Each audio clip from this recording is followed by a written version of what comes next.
Hello student, आज की video में आपको इलेक्ट्रिक चार्ज का सेकेंड पार्ट में आपको मेथड ऑफ चार्जिंग,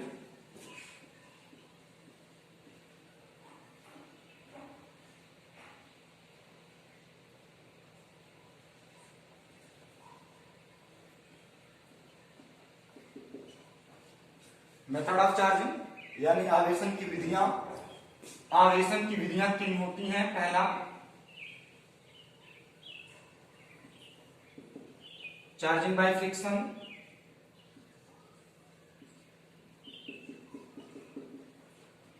दूसरा होता है charging by conduction,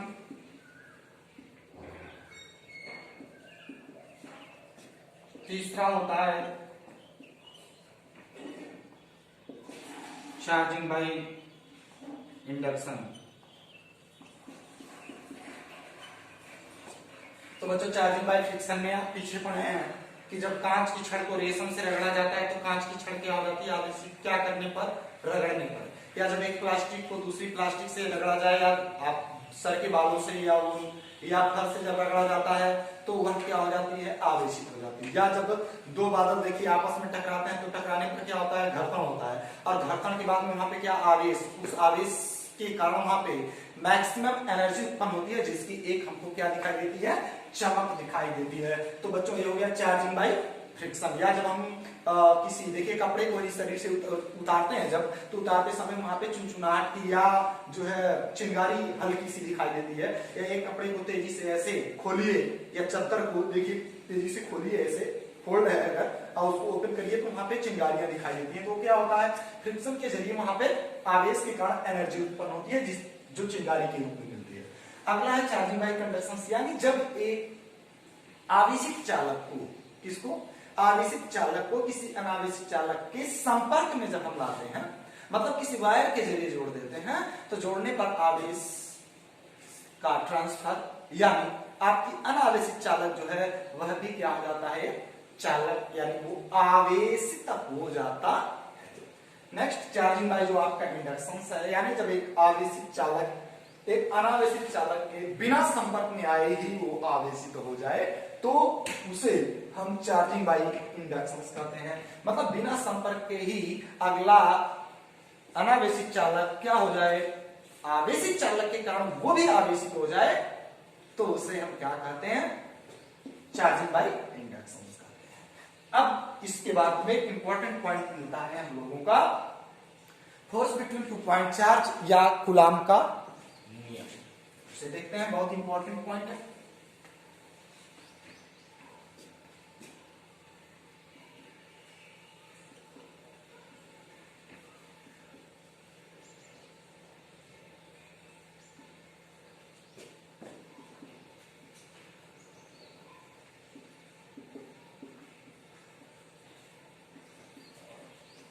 force between two point charge, या इसे कह सकते हैं कूलाम का नियम।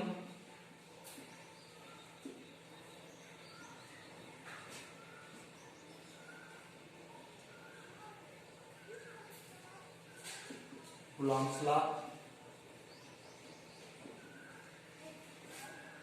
कूलाम ने बताया कि दो चार्ज सर्टेन डिस्टेंस पर स्टेट की सिचुएशन में हो, ये Q1 चार्ज, ये Q2 चार्ज, सर्टेन डिस्टेंस कितनी R, इनके बीच में फोर्स अप्लाई कितना होगा, तो किन्हीं भी दो आवेशों के बीच से लगने वाले स्थिर वैद्युत बल को ही क्या कहा जाता है, कूलाम का नियम। मतलब दो बिंदु आवेशों के बीच बल, या कूलाम का नियम, या स्थिर वैद्युत बल, तीनों बातें एक ही हैं। Force between two point charge या कूलाम का नियम, कूलाम्स लॉ, और इलेक्ट्रोस्टैटिक फोर्स, इसे क्या करते हैं, इलेक्ट्रोस्टैटिक्स फोर्स करते हैं।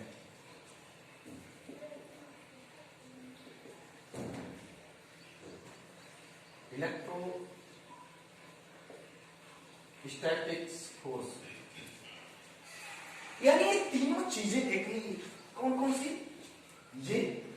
ये और यानी कूलाम के नियम को ही हम क्या कहते हैं, स्थिर वैद्युत बल के नाम से जाना जाता है। अब कूलाम ने कहा कि इन दो आवेशों के बीच लगने वाला वैद्युत बल इनकी आवेश की मात्राओं के गुणनफल के प्रोपोर्शनल होता है। वो हो गया। नेक्स्ट चीज, इनके बीच की दूरी के स्क्वायर के इनवर्स, ये प्रोपोर्शनल।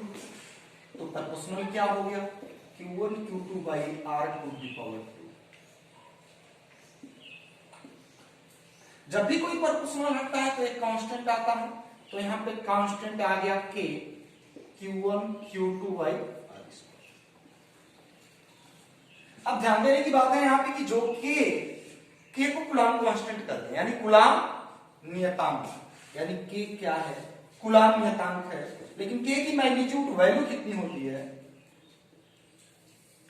1/4πε0, एप्सिलॉन 0 भी कर सकते हैं, इक्वल टू 9 × 10⁹, क्या, न्यूटन मीटर स्क्वायर पर कूलाम स्क्वायर। कैसे बात, newton metre square upon coulomb square, किसकी वैल्यू फाइंड की गई, K की।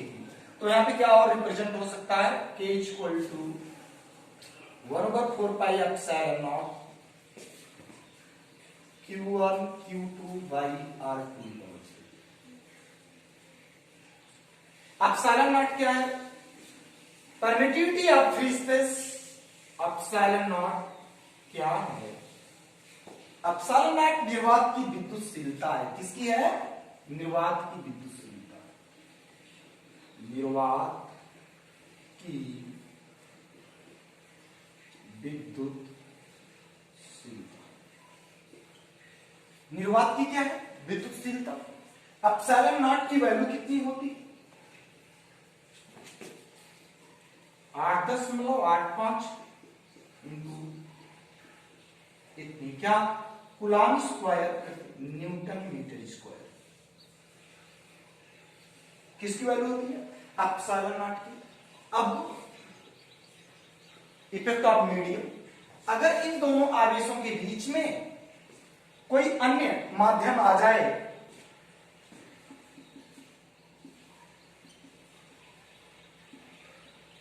इफेक्ट ऑफ मीडियम क्या होगा, जैसे वाटर मीडियम आ जाए या अन्य कोई मीडियम आ जाए, Fm equal to 1/4πε0 into K, small dielectric constant होता है स्मॉल के, Q1 Q2 by R square. सारी चीजें वही रहेंगी, इसे इक्वेशन 3 मान लें। तो इफेक्ट ऑफ मीडियम मतलब जब इन दोनों आवेशों के बीच में कोई और माध्यम आ जाए, तो इसके पहले फ्री स्पेस की बात थी, Fn equal to 1/4πε0 into K Q1 Q2 by R square. यानी जब इसके बीच का माध्यम बदल जाए, जैसे दो आवेश थे फ्री स्पेस में, तब इसके बीच में तेल आ गया, या इसके बीच में मतलब कोई एयर आ गया, या वाटर आ गया, या कोई और डाइलेक्ट्रिक सब्सटेंसेस आ गया, प्रावैद्युत पदार्थ आ गया, तो इस सिचुएशन में Fn equal to 1/4πε0 into K Q1 Q2 by क्या, R स्क्वायर। मतलब अभी भी इन दोनों के बीच में, मतलब कहने का यहाँ पे है कि क्यों अब एक अदर फोर्स का मैग्नीट्यूड के रूप में फार्मूला निकाला जा रहा है, इसलिए कि जब दोनों आवेशों के बीच में कोई अन्य माध्यम आता है तो यह फोर्स जो अप्लाई हो रहा था वो बदल जाता है, उसका परिमाण बदल जाता है। इसलिए एक नए फार्मूले में वो किस रूप में बदलता है, तो डायरेक्ट कांस्टेंट K 1/K गुना बदल जाता है। तो इसे इक्वेशन नंबर अगला 4। अब हम इक्वेशन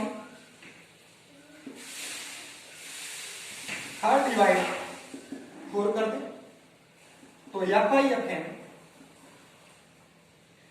इक्वल टू कैंसिल क्या क्या होगा, 1/4πε से 1/4πε0 कैंसिल हो जाएगा, Q1 Q2 by R square cancel हो जाएगा, यानी 1/K बचेगा, यानी 1/1/1 तो K कहां चला जाएगा ऊपर, यानी F/Fn equal to, right. But एक चीज और, क्या यहां पे हम देख रहे हैं एप्सिलॉन नॉट इंटू K, तो एप्सिलॉन नॉट इंटू K को एप्सिलॉन कहा जाता है, या डायलेक्ट्रिक कांस्टेंट की डिफिनेशन देखें तो epsilon by epsilon naught equal to P। Dielectric constant epsilon क्या है? एप्सिलॉन किसी माध्यम की विद्युतशीलता है। क्या है? एप्सिलॉन किसी माध्यम की क्या है? विद्युतशीलता है। कौन है? एप्सिलॉन यानी किसी माध्यम की विद्युतशीलता। एप्सिलॉन इक्वल टू माध्यम की विद्युतशीलता। माध्यम की क्या है? विद्युतशीलता। एप्सिलॉन नॉट क्या है? निर्वात की विद्युतशीलता। के क्या है? प्रावैधानिक है। किसका? जो इन दोनों आवेशों के बीच में यूज किया गया होगा माध्यम या जो होगा। तो यहां से इन दोनों से क्या स्पष्ट हो रहा? यानी समीकरण ए इसे समीकरण बी। समीकरण ए और बी से मिल रहा है कि F by F equal to epsilon by epsilon. तो बच्चों मैं उम्मीद करता हूं आप लोगों को force between 2 point charge such that Coulomb's law समझ में आ गया होगा। एक बार और रिटर्न इसी पर चलते हैं कि दो आवेश हैं यहाँ पे, सर्टेन डिस्टेंस कितनी है? r है। तो इन दोनों आवेशों के बीच में वैद्युत यानी स्थिर वैद्युत बल कार्य करता है, जिसके संदर्भ में कूलम्ब ने बताया कि जो भी दो आवेश हैं, चूंकि इनके बीच में आकर्षण बल भी लगता है और प्रतिकर्षण बल। क्यों? क्योंकि आवेश दो प्रकार के होते हैं, एक धनात्मक एक ऋणात्मक। तो इन आवेशों के बीच में कितना फोर्स अप्लाई हो रहा होगा? तो इन दोनों के बीच में इन आवेश की मात्राओं के गुणनफल के अनुक्रमानुपाती इनके बीच लगने वाला स्थिर वैद्युत और इनके बीच की दूरी के वर्ग के व्युत्क्रमानुपाती होता है। के कांस्टेंट है जिसे कूलम्ब नियतांक कहते हैं, जिसकी वैल्यू बराबर होता है एप्सिलॉन नॉट होती है। एप्सिलॉन नॉट क्या है? निर्वात की विद्युतशीलता है, जिसका मान 8.85 × 10⁻12 कूलम्ब स्क्वायर प्रति न्यूटन मीटर स्क्वायर होता है। फिर इफेक्ट ऑफ मीडियम, यदि इन दो आवेशों के बीच का माध्यम बदल जाए, मतलब ये फ्री स्पेस के लिए था, अब जब बदल जाएगा तो 1/4 पाई एप्सिलॉन नॉट इनटू के q1 q2 by r square होगा। अब इक्वेशन में यदि 3 और 4 को क्या करूं? डिवाइड कर दूं, तो डिवाइड करने पर हमें मिलता है F/N इक्वल टू k।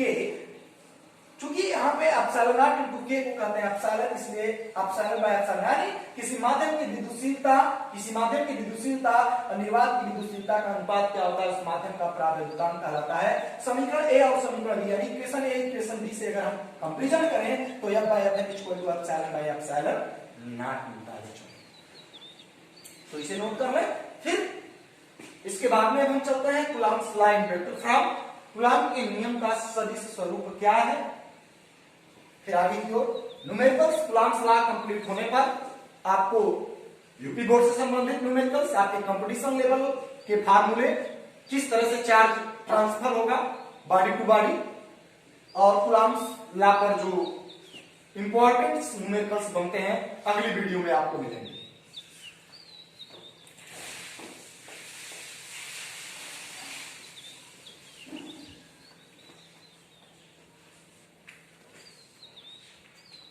प्यारे बच्चों, इसमें फार्मूला हम लोगों को मिला, एक बार देख लेते हैं जो मिला हम लोगों को। F equal to 1/4 pi epsilon naught या epsilon 0 q1 q2 by r square, ये फ्री स्पेस के लिए है। अगला है इफेक्ट ऑफ मीडियम में 1/4 pi epsilon not into k q1 q2 by r square, या इसे आप FM अगला फार्मूला भी कह सकते हैं, केवल एप्सिलॉन नॉट और k को हटा देंगे, q1 q2 by r square.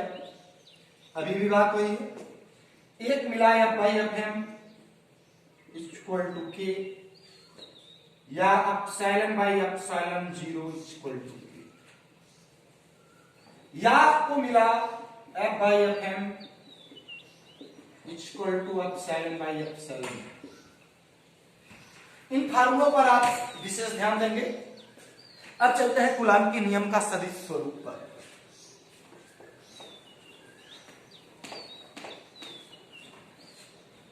Coulomb के नियम का सदिश स्वरूप, Coulomb's law in vector form.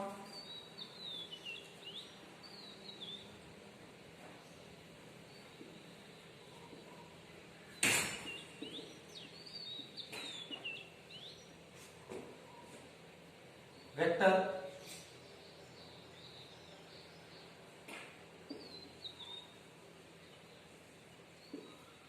Vector from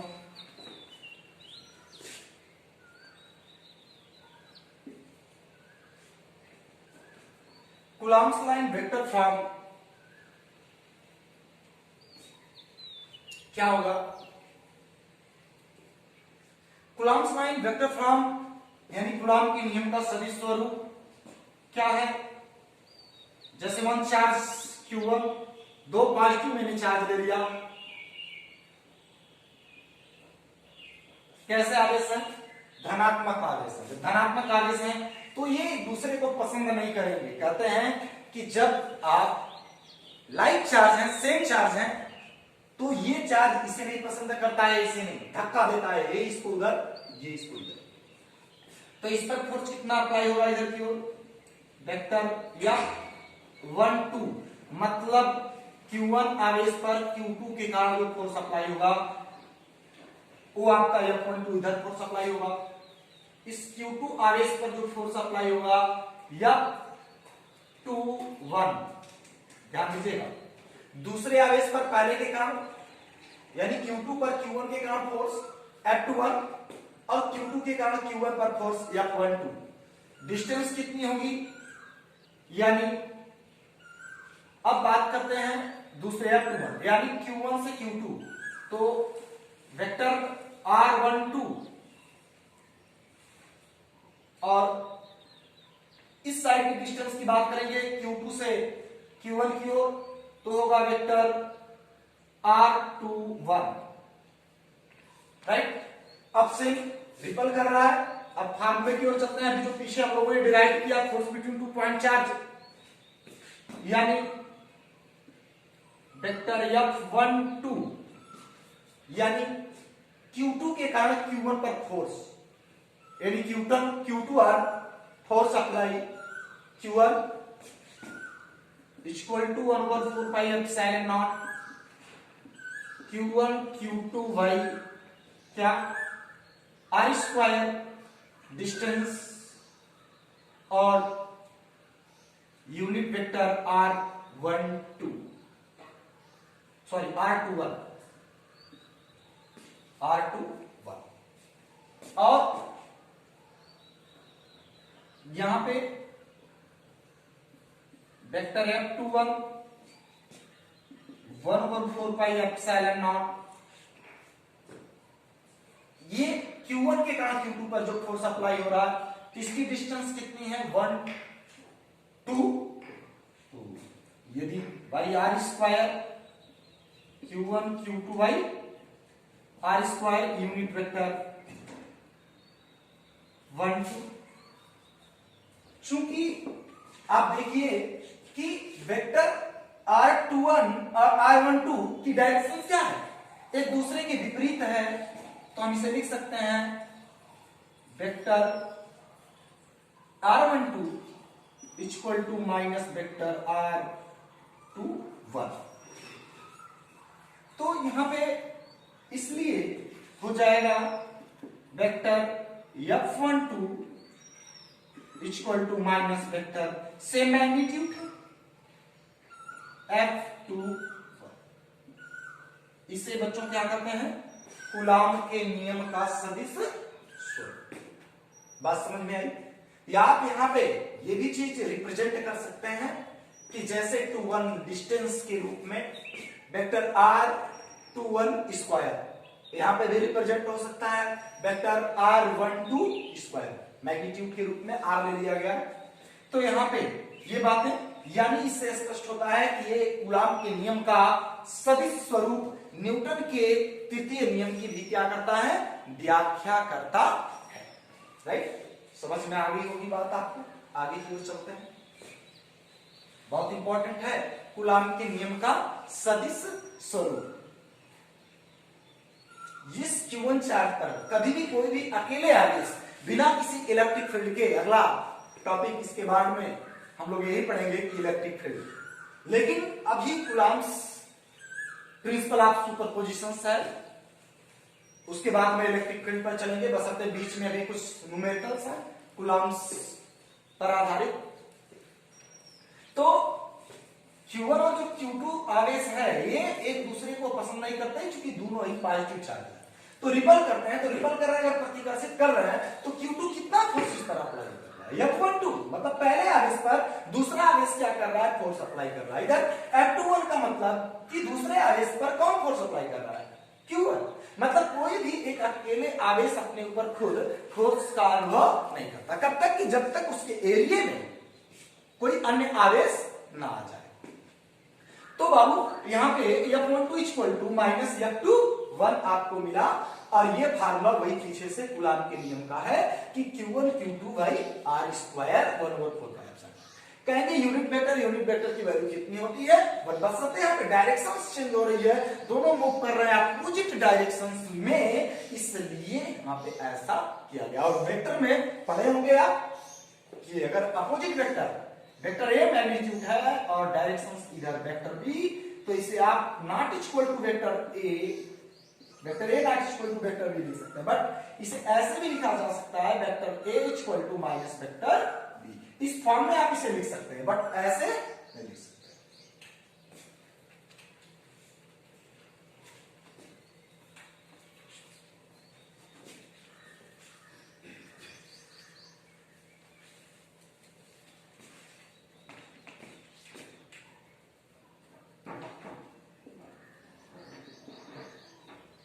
principle of superposition,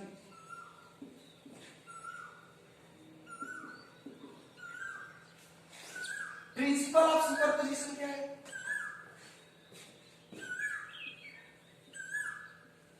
diagram बना लेते हैं, इसे x और इसे y कर लेते हैं, इसे z कर लेते हैं, x कोऑर्डिनेट हो गया। यहां पे सर्टेन कर्व में यदि मैं Q1 चार्ज, मतलब जैसे अभी आपने पीछे पढ़ा कि दो बिंदु आवेशों के बीच में लगने वाला बल, मतलब दो आवेश थे, उन दोनों आवेशों के बीच में कितने फोर्स अप्लाई हो रहे थे, अब तक हम लोगों ने ये जाना। आगे जानना है कि अगर दो आवेश से ज्यादा आवेश आ जाए तो क्या हो, 4 हो जाए, 8 हो जाए, 10 हो। तो मैं यदि इस सिस्टम में n पॉइंट चार्ज को कंसीडर करूं सर्टेन डिस्टेंस पर, जैसे यहां पे Q1 charge, Q2 charge, Q3 charge, n आवेश, तो ओरिजिन पॉइंट हो, तो इन सबका यानी अगर हमें इन सभी आवेशों के कारण, मतलब Q1, Q2, Q3 और Qn, इन सभी आवेशों के कारण अगर हमें Q1 आवेश पर फोर्स ज्ञात करना हो तो क्या करेंगे, यानी यहां पे अब एक Q1 Q2, तो इसके बीच की सर्टेन डिस्टेंस ना, इसके बीच की सर्टेन डिस्टेंस चूंकि Q3 भी Q1 पर फोर्स अप्लाई करेगा, ये